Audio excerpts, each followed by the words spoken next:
Let's have a wee look at time. I'm just going to get started. Who here is NLP trained, neuro-linguistic programming trained? Okay. Who here's got an interest in NLP and they're really looking at maybe communications? NLP is neuro-linguistic programming, which is the methodology of how we create behaviour. I always like to let people know about that. What we're working with NLP skills is really advanced communication skills. I'm sharing ways that I've been using this for over 30 years in my corporate training. So I'm using these skills when I'm working in companies and also when I work one-to-one with my coaching clients. So today we're covering managing your time effectively. Now, the art of effective time management is you have to manage yourself. That's the very first thing. There's 3 areas to this. It's managing yourself. So manage yourself first, manage your work environment, wherever that is, whether it's your own company or whether you're working within an organization, and then manage your relationships. These are the 3 pillars of effective time management. Now, before we go into techniques for managing time, I want to introduce you to my time distortion technique. If this is all you take away from today, you'll be taking away something that for a lot of people, they have never done this before. I know some of you have done my, Deepti's smiling, Deepti knows my time distortion technique. I have been teaching this time distortion technique for over 30 years, and it's incredible because I still use it. I use it for my working, setting out my working day. I even use it when I'm traveling. And this is why I find it's quite incredible, because it actually works when you think, no, it's not going to work. Every single person, I've been working in the UK and the Middle East for over 30 years with corporate clients. Every single person that I have ever worked with time management, because I took it for a lot of different time management trainings, all have one thing in common. They tell themselves they have no time. We know from neuroscience now that all behavior comes from a thought, which means all behavior comes from what you're telling yourself.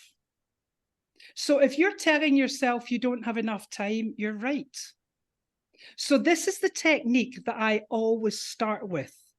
And all we're doing is we're changing what we're saying to ourselves. So instead of telling yourself, I have no time, I want you to write this down. I have all the time in the world within the time I have to complete ... easily and effortlessly. I'll say that again. I have all the time in the world within the time I have to complete ... easily and effortlessly. So how you apply this to business is I have all the time in the world within the next hour to finish this report. I have all the time in the world within the next 4 hours to prepare and complete my presentation. And how I use it for traveling, I have all the time in the world within the next 2 hours to get to my appointment. Okay. Now, sometimes people say, how can you possibly be sitting in a traffic jam telling yourself you have all the time in the world within the time of your appointment to get to that appointment? It's simple. When you get stressed, your prefrontal cortex closes down and you can't think. But your prefrontal cortex that's the part of your brain that's associated with problem solving, with logic, with controlling emotions, just sorting out things, logic. So what happens if you're telling yourself, oh, I'll never get it, I'm going to let it, and put yourself into a state of absolute stress, you're just going to sit there getting road rage and getting stressed and seeing nothing around you apart from it's just a big traffic jam. However, when you can say to yourself, and I have proven this, and I've got thousands of clients who have proven this, I have all the time in the world within the time I have, keeping yourself calm, you will see, oh, traffic's moving that way, or traffic's moving that way. You start to see the gaps, you start to go into the flow. Now, if we're working with outside traffic, it doesn't work 100% of the time, but I can honestly say in my situation, it's worked about 99.9% of the time. And the other, that 0.1%, I've had to phone people and say, I'm held up by 10 minutes. But in most cases, because I tend to set off early anyway, that's one of the things with managing time is planning your time. But try it. Please try this for when you find yourself getting stressed, when you find yourself saying, I've got no time. This is all about listening to your self-talk. It's about listening to what you're saying to yourself. So by telling yourself, oh, I've no time, I've no time, I've no time, you're absolutely right. We know that. We know the brain is absolutely set to respond to anything you tell it. So if you've got no time, you're going into a state of having no time, okay? If you're saying to yourself, I have all the time in the world within the time I have to allow myself to do whatever I want to do easily and effortlessly, then your time expands. This fits in with Parkinson's Law. Parkinson's Law states that the work will expand to fill the time allotted for its completion. In other words, if you have an hour or a day to complete a report, you will take that time. Who has had things in their mind and they know they've got to do something and they leave it and then they rush last minute and all of a sudden you go to do it and when that's great, Sophia's hand went straight up, Colin said, yeah, and we've got lots of nodding and everything.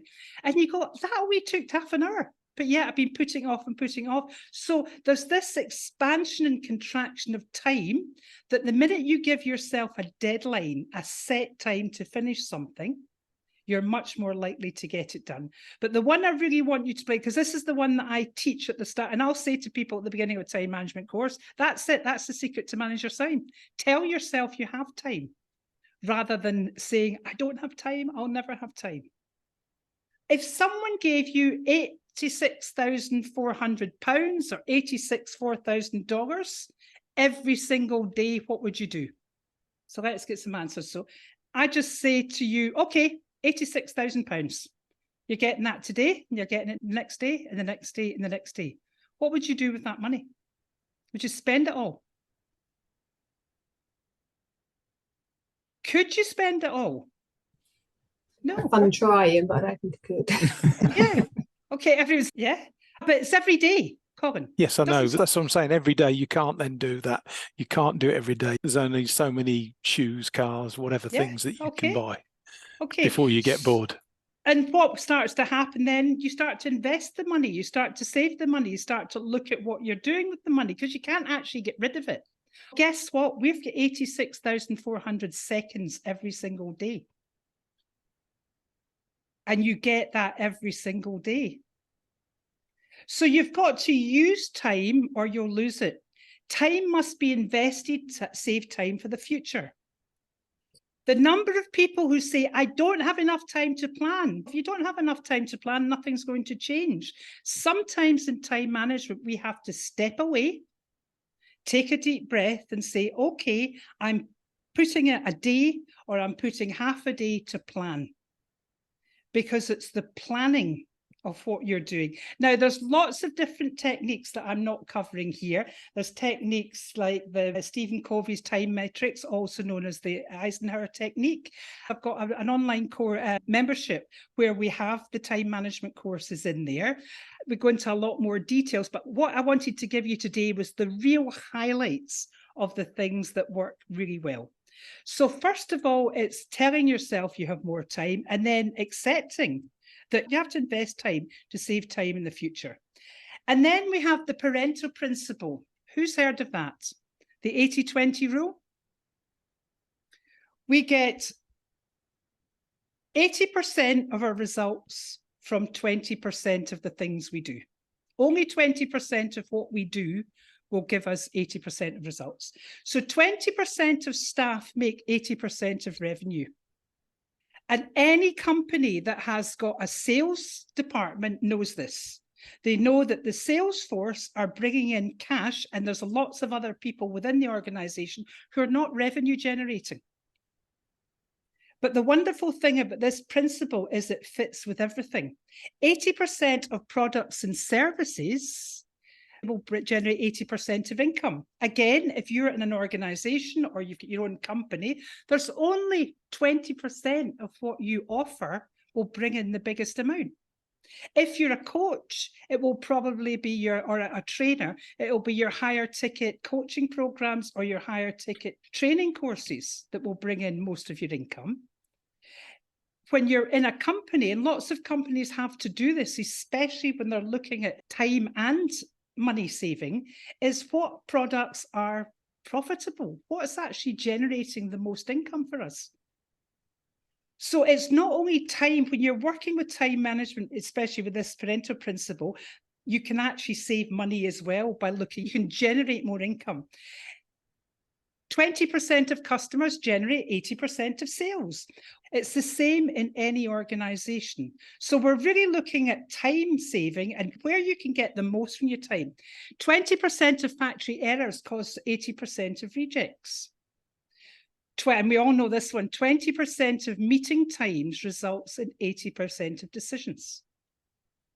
Who here knows about meetings that just go on forever and ever and nothing? I'm seeing a few nods happening. When you set an expectation for an outcome of a meeting, you can save time with that because you focus on the outcomes you're wanting to get. That's if you're running a meeting. If you're setting a meeting, if you're responsible for setting meetings, you don't send an agenda of the meeting. That's the old way of doing it. People used to send agendas of meetings and then any other business at the end. That's a brilliant, any other business just creates this incredible scenario for time to be totally wasted. So instead of actually putting an agenda, what you put is you tell people, this is the meeting, this is the objective, and the expectation is by the end of the meeting, we will have achieved this, that, and the next thing. No more than 3 things, preferably 1 thing that you're looking to achieve, and bring the meeting down to as short a time as possible. That's another way of reducing meeting times. 20% of items to read on your desk is 80% of the information you need to know. I come across this a lot when we do the NLP business training, business practitioner training, and we do the NLP business coach. I would say about 70% of people who've trained with me over the years ask, what else can I read? What else can I read? What more information can I get? And it's not about getting more and more. It's about really looking at the value of what you've already got and going deep with that. So think about in your area what you've got. You know, what emails come in. Out of your emails, there'll only be 20% of the emails will be worth responding to. 80% is just junk. I just need to look at my emails. That's delete, delete, delete, delete, delete. So it's taking the time to identify your 20% of gold dust. And when you can do, that's when you can really save time. So only 20% of the things you spend your time doing produces 80% of the results. What that you want to achieve. So identify the key 20% activities that are most effective, producing 80% of the results, and make sure you prioritize those activities. We talk about a lot in business, income generating, especially when you're running your own business. Who here has their own business? Okay, there's a few of you have your own business and other people are working somewhere else. When you have your own business, it becomes really important to look at income generating activities. Is what I'm doing moving towards generating income for my business? Is what I'm doing moving towards generating income from business? That's a really important question to ask yourself. If it's not income generating, if you're working within an organization, is what I'm doing moving me towards my KPIs? Is what I'm doing moving me towards this month's objective or the company's objective or my own target? So it's keeping focused on, is what I'm doing getting me to where I want to be? Because there's this incredible thing that we have called time thieves. And time thieves are anything that decreases your productivity and effectiveness. Anything that causes you to shift your focus away from your number 1 priority. Who here recognizes when they go off piste, if you like? They're supposed to be doing something, then they go off because something else is more fun or it's easier or it's more interesting, you're off or you're chatting. So we all do it. Every single one does it. So it's asking yourself, okay, it's what I'm doing, because it's good. That's okay, because remember, you've still got 20% of your time. You can float about doing other things, but as long as 80% of the time you're focusing on that 20% that's making a difference, that's getting you to where you want to go, that's the secret of people building successful businesses. One of the thing that happens with drop-in visitors, and I just wanted to share this with you. And again, you can write this down. I read a few years ago, I can't even remember where I got it, but I just thought, wow, this is incredible. Sorry, I'm just going to make an assumption here. I'm making an assumption here that everyone that's here thinks for a living. Yes? You all use your brain. You've all got your job on some level. Your job involves thinking, working out problems, sorting things out, maybe managing people, leading people, or, yeah, am I correct? When you're thinking, when you're in a thread of thinking, especially when you're working something out, when you're maybe writing a report, or you're writing a program, or you're changing different processes and procedures with an organization, that all takes a beginning, a middle, and an end of thinking. Am I correct? It takes a thread of thought. You don't just go, right, I've got it. You've got to sit and think through. If you get interrupted in the middle of that thread, it can take up to 5 hours to get back on track. I cannot find the exact research that came from, but it doesn't matter. I know it takes that amount of time for me and for a lot of my clients. And a lot of new managers, new leaders, what happens is they allow themselves to be interrupted. They allow drop-in visitors either to come into their office or they come into their desk and go, oh yes, can I help you? So let me give you a technique. It's not on the slides, but I want you to write it down.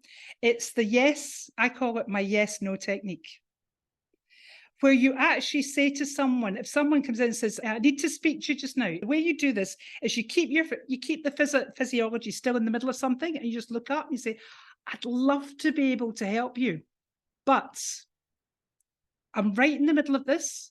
I'll be finished in 2 hours. Never say to someone, oh, yeah, give me 2 minutes. If you say to me, give me 2 minutes, I go into freeze frame waiting for that 2 minutes to finish, because you've told me 2 minutes. I take that as face value. Okay. And ask them to come back to you. Never, ever say to someone, I'll come and get you. Because most times you'll then go finish what you're doing, you'll go and get someone, and there's, oh, I've sorted that. Meanwhile, you've wasted time going to look for them and find them. So it's a way, especially people that are new into a leadership position or new into management, or people that like to be nice, people who don't like to come across as being quite hard on people. It's, you just say, I'd love to be able to help. Yes, I'd be delighted to help you. You don't have to say, I love it. That's not what you say. I'd be delighted to help you. But the word but negates what you've said before. And then give them the reason as to why you can't help them. And the reason doesn't have to be a big long reason. I'm right in the middle of something. And if they say, no, it'll only take a minute, I'm right in the middle of something. No, but it'll only take I'm right in the middle of something. If it's an absolute life or death emergency or medical emergency, of course you go. But the majority of times when someone says that to someone and someone goes away, they never come back. They go and find someone else to get it sorted. So this is a behavior that you can bring in that can save huge amounts of time. And I know a lot of the clients I work with in business, they come back and report, this is incredible. People have stopped coming to me. And the lunch we did last week was moving mindsets from problems to solutions. You can go back and look at that recording. And when you put both of these together, that's really useful. Now, Deepti, what can I say if it's my manager or leader? Depends on the situation. Because one of the time thief is authority. If you have a manager that expects you to jump to attention every single time they come and ask you to do something, you're not going to change their behavior. But what you could say at a later stage away from that situation, are you aware that as human beings, when we get interrupted in the middle of doing something, it can take up to 5 hours to get back on track. You can drop that in as a little just nugget of information. But there'll be some managers will expect you to jump straight away, but sometimes you have to manage your manager. Or sometimes you can actually say to your manager, another way of doing this is, okay, you've asked me to do, especially if they've asked you to do something you're working on. You've asked me to do this. I'll be finished this in 2 hours. Do you want me to stop doing this and start with what you're asking me to do? Put the question back to your manager. Has that answered your question, Deepti? Yes. Yeah, okay, that's fine. Because if you put it back to your manager, say, yeah, of course I can take that, but I'm already doing this. This was already agreed I'm doing. What do you want me to do first? Just put it to them. And very often they'll say, oh no, finish that and then you can do that. So it's controlling your workflow. It's been able to turn around and say, I've already got this. And again, even if you're about to start and then someone gives you something else and something else, ask them to prioritize. Can you prioritize that for me, please? What one would you like first? Because I want to make sure I'm working with what you want. Put it on to them. Yeah. Any other comments or any other questions? Okay. Let's go on to the next one. The common time thieves, your mobile. Put your mobile on silent and put it face down when you're working. The same way as email notifications, put email notifications off. These, your phone, your emails, they're all designed to get your attention. And even with your phone on silent and down, you'll still know when something's coming in, but you won't be alerted in quite the same way, because who knows when their phone goes, they do that. It's unconscious. You're unconsciously going to, oh, what's that? What's that? What's that? So as much as possible, stop your own interruptions. Stop other things stealing your time. Badly managed meetings, I touched on that a little bit. If it's your meeting, make sure you work with expectations. Another thing that I do a lot with a lot of my coaching clients is, because I work with a lot of senior managers, and very often a complaint I hear time and time again, yes, but I've got to attend hours and hours of meetings. And then I'll say, okay, so do you have to be there for the full meeting? You're a senior leader position. Can you say to the person that's running the meeting, when do you want me to come into the meeting to do my bit? It doesn't fit with everyone, but it actually lets people know you're putting boundaries around. You're not there just at the beck and call of everyone for them to talk about their things. You're arranging to go in to do your stuff at the time they want to do it. And that works very well for a lot of my clients. Waiting time. Waiting for things, waiting to do things. Now, it's amazing when you're waiting for someone else, especially in today's world where we've got mobile phones. What can you do in 5 minutes? Ask yourself, I've got 5 minutes here. I've got to wait for someone for 5 minutes. What can you do in 5 minutes? There's a huge amount that you can do in 5 minutes. You can reply to an email. You can contact someone. You can set up an appointment. There's so many things. Traveling time. It's really easy now to work when you're traveling. I work on planes and trains and boats and all sorts of things. And lots of us now do. When we're traveling, we're able, technology has reached such a stage now that most times we can go on with things while we're traveling, except when you're driving. We don't want you on answering emails and things when you're driving. Okay. And then confused responsibility. Confused responsibility, not quite knowing what you're responsible for, or not quite knowing who's got the authority to tell you to do what. Someone asks you to do something, then someone asks you to do, a different person asks you to do something else. So again, if you're a leader in an organization and you want to help people that you're working with take charge of their time, make sure you've got the limits of authority well set out so that people know exactly what they're able to do. Sometimes you might ask someone to do something and they don't know they're allowed to do it. And that can waste so much time. Oh, I didn't know I was allowed to do that. Always make sure. You'll say to people now, you know that I'm happy for you to do that, or that's, yeah, you're okay. You can take responsibility for that. We're not telepathic.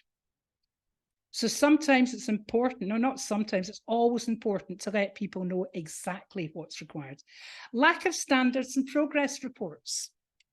companies that don't have any common standards, or there's no way for people to be held accountable. There's no way of seeing how a certain thing is progressing. Things like project management's incredible when people get maybe daily or weekly project reports. Anyone who's ever been in a situation where you've worked with progress reports, there's nothing better than getting going, yeah, but fantastic, we all achieved that yesterday. That helps people have the momentum to stop wasting time, because it's easy to waste time. And then authority, exactly what Deepti was talking about, the authority. Sometimes your managers will take you away from what you have to do. But the thing is, at the end of the day, if you're not doing your job, whose responsibility is it? It's your responsibility to do your job. So sometimes, as I mentioned before, you've got to manage your manager and let your manager decide how much of their time they want to steal from you. Unclear communication. Can we have the report in for Tuesday? Totally unclear. We don't know what Tuesday, what time, what month, or what year. And we also don't know what report. So make sure you're really clear in your communication, and make sure you let people know when you need something back by. And never, ever, if you're doing a report that depends on other people feeding into the report, never give them the final deadline for you.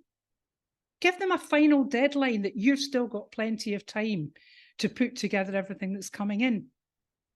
So it could be, we're to get our monthly sales report goes in on Thursday, the last Thursday of the month. Can you make sure you have all your figures in by 2 o'clock in the afternoon on the last Wednesday of each month? Or you could actually be very specific on Wednesday, the 6th of September by 2 p.m. But make sure you give a time.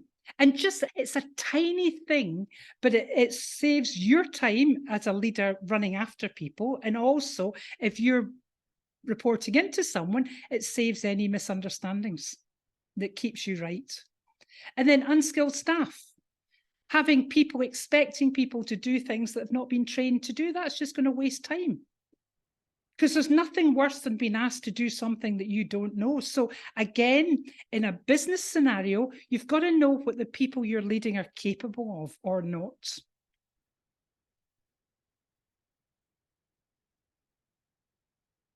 And we've got here, but I'm just going to do this quickly, then put you into breakout rooms. Close the door and leave a note saying when you're available. If you've got a door that can close, stand up and keep standing when the visitor walks in, or when someone comes to your desk, stand up and just keep standing until they're finished. Greet the visitor, explaining you're working towards a deadline. And I would add the extra bit. I'd love to talk to you just now, but I'm working towards the deadline. Let them know the time you'll be available. Set a time limit for a visit. I've got 10 minutes. And at the end of 10 minutes, move. Make an appointment for more convenient time. Walk towards the door as you're acknowledging and summarising. So you can actually walk people. I've done this plenty of times in my sales career. Walk people towards the door. Rearrange your office layout. Do not be right in front of the door or in a place where people can come straight to you. Maybe arrange to go to their office so that you're in control of when you leave. Now, I know that's opposite to what I said there, if someone has asked you to do something, but if it's something you both have to discuss, say, I'll come to you. So you go, chat, and then you can leave. Okay? What I'd like to do, I'd like to put you in breakout rooms so you get a chance to sort of chat with each other. We'll go to 12 minutes past, and then we'll just do a very quick roundup. I might go about 5 minutes over today, if that's okay. I'd like you just to share either something that you're taking away from today or something that you do to save time. Okay, so go and get to know each other, say hello, and we'll see you in 7 minutes. Told you we work fast. Let's get the recording back on again. That's always a good sign when I close the room and nobody jumps back in advance. I know there's lots of chatting going on in the room. Lynn, could I possibly ask you to share, when I was in Lynn's room, Lynn came up with a fantastic thing that she focuses on. Would you like to share that, Lynn? Thank you. Yeah, I'll actually just grab it off the top here. I have to keep redoing this post-it because it's about 6 years old, but this post-it just follows me around WIN, and it's just that reminder of what does W, I, and N stand for, and that is what's important now. What's important now, yeah. For me, if there's multiple lanes that I need to look at through a day, and I know I'm starting to dip in and out of a few and the workload's busy, that cuts through the noise and just puts me back on track to allow me to do what needs delivered or developed. The other one I have, and sometimes I think I had this up at the time of lockdown starting and feeling all a little bit constrained with pressures and speed of change and helping others, was an eye. My artist drawing, and that was just look up and look out, and that was just to give perspective and then think clearly to then maybe go back to the outcomes and the list again or whatever. So okay, thank you very much for that. And this is what I love about these sessions is we always get little nuggets of information that can really help, and it's the small things. For me, it's the little tiny thing. Oh, I hadn't thought of that. But what I'd like you to do is really practice with listening to yourself talk. And I'd love to get some comments in my either next week or the week after, or you can send me an email. Let me know how you got on with the time distortion, because it's such an interesting technique. So very quickly, thank you for all being here. I've got the Professional Growth Club, which is my membership club that is for managers. It's basically for managers, business leaders, people who are wanting to improve their communicating, leading, motivating, presenting, coaching, selling, and other soft skills. $9 a month. And it's a self-learning course. It's self-learning programs in there. We've got 6 courses for the leader system, plus we have the how to manage your time effectively. And also we've got the NLP Business Circle Club. That's for people who are NLP trained. And we have 2 masterclasses, 2 live masterclasses every month on that. And I would like to offer everyone that's here, everyone who's attended, the opportunity to book with me a complimentary 45-minute strategy session. And that way we can discuss how NLP can help you, maybe can help you with your business. I want to help you go away with something, but I also let you know about my training courses, my one-to-one coaching, the NLP leadership coaching, and we've got the business practitioner and the business coach coming up in the next couple of months as well. Okay, so thank you very much. We'll see you next Wednesday. I'm here for a couple of minutes. If anyone wants to stay or have any comments or anything, just hang about. But thank you very much. I know it's precious time and I really appreciate you spending your time with me. So nice big round of applause and we'll see you soon. Okay. Thanks, Fiona. Thanks everybody. Fiona. Thank you. Cheers. Bye. Bye.